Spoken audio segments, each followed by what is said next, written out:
All right, welcome to the eastern border of 43A. What you're looking at up there, you can see the pin, that power pole.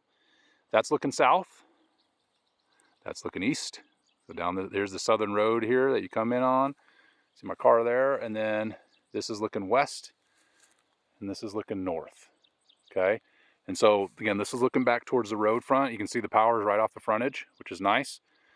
And this property's frontage runs from pole to pole. I'm going to walk around this way. I'm not going to walk through all those. Those are beautiful, but they also are full of really large bumblebees, and I just don't feel like getting stung today, if you don't mind.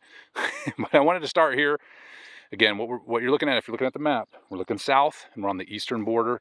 This way is 43B is over here, okay? And so this is 43A. So let's walk and talk about it. Here's a tree here. If you look at the map on the website, you'll see that big smudgy area. That's the tree. All right, that's the tree. So it'll give you some kind of orientation of where I'm standing right now. Okay, so let's walk north. All right, this property is $25,000 for 1.17 acres. Okay, there are some reasons why it's 25K. They may not be a big deal, especially if you have an RV or mobile, or you're just strategic about where you place things.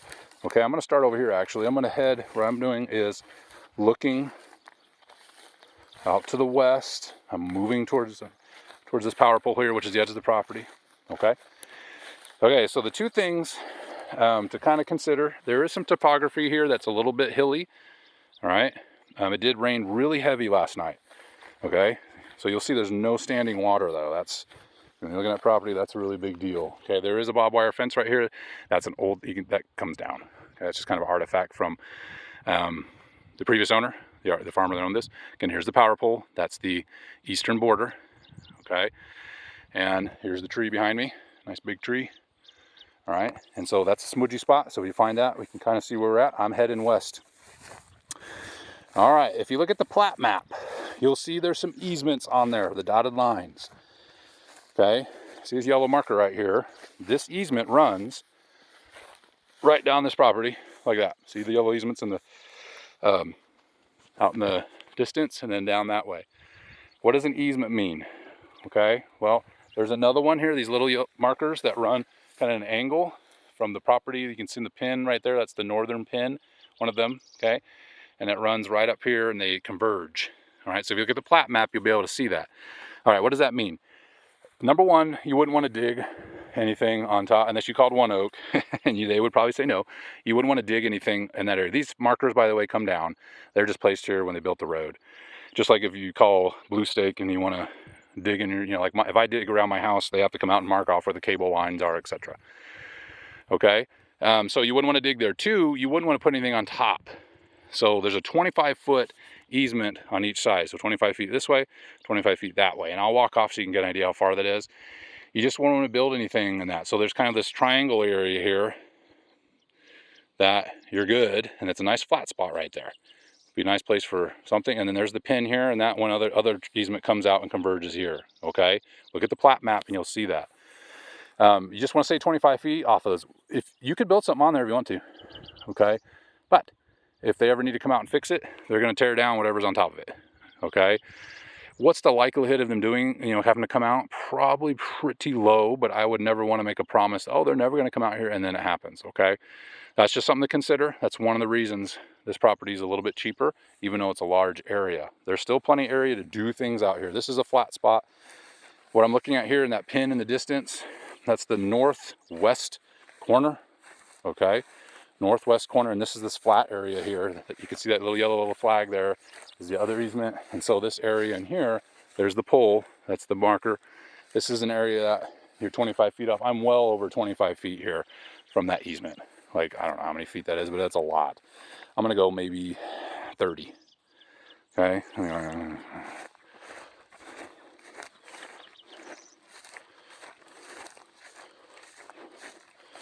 all right, so maybe more like, that was probably, I would say it's probably about 25. Let me back up.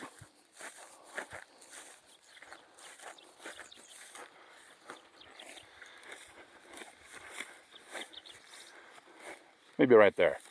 And I'm estimating, but I'm just kind of showing you what the land looks like here, and you can see a yellow flag. So I'm kind of in between them And if I walk off towards the west, then again, this area is going to open up for me, and those easements are not as big of a deal. But that is something you need to consider with this property.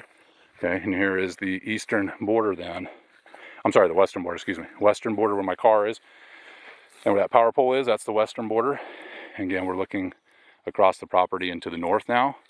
If we walk up to these northern pins, there is a transfer station up here. Part of that is on your property, technically. You don't get any mineral rights for it, so that's a bummer, but lots of usable space here. Now keep in mind, if you had an RV or mobile and you could put that across the easement or close to it, and if something happened where you needed to come out, you just move it.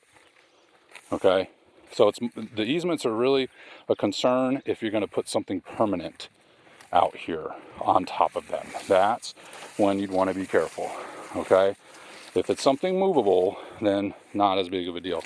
So here's this pin, and then it leads up to this pin up here, and that is the farthest northern part of it, and then it angles off. You can see that little flag up there. Okay, if you see that little flag across there, I'll walk over there. That is the angle top that you see on the northern edge of the property. So here's the pin. I'm gonna rock, so technically it cuts right through. See that gate is over there? Walk across here. So now I am heading east. And you can see where the mowed area is. Just want to stay outside of that when you build.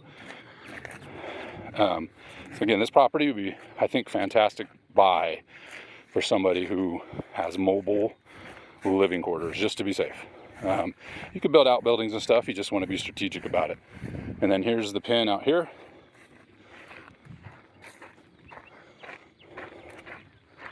Should get lined up with my pole.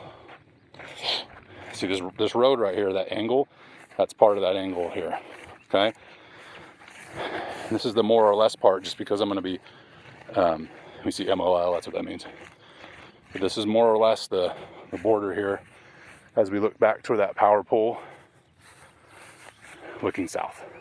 All right, and then that's where I started in front of the bumblebee land there. Okay, this is 43A. I'll show you 50A and one other as well, just to give you some perspective. But you know, this is a large property. There's a lot you could do with it if you don't mind some of these things that are associated with it. Okay, and that's something obviously you'd have to decide for yourself. All right.